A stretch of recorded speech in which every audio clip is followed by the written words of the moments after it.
The Nyxi Wizard is probably the most talked about third-party controller I've seen in years. It adapts the form factor of the beloved Gamecube controller and brings it to the Switch as a pair of Joy-Cons that work wirelessly as well.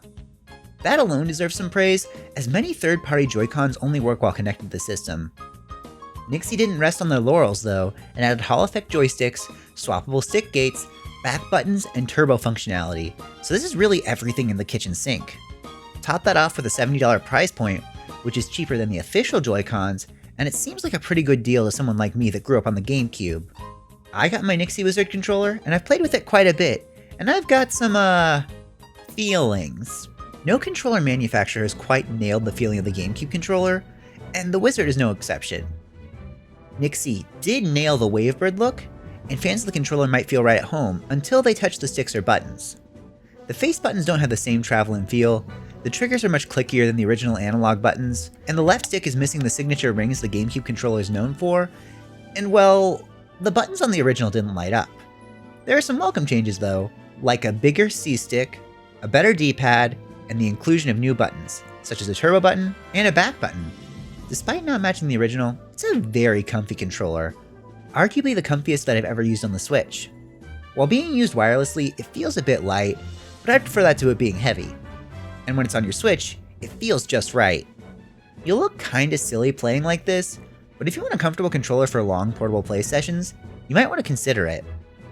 In its marketing, the Nyxi Wizard's big selling point were its Hall effect joysticks that supposedly will never drift. The sticks feel nice so far, and I haven't experienced any drift yet, and if I ever do, I'll let you know.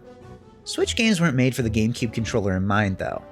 The octagonal gate on the sticks can make navigating certain games a challenge, but thankfully you can pop the stick gate right out and swap a circular one in.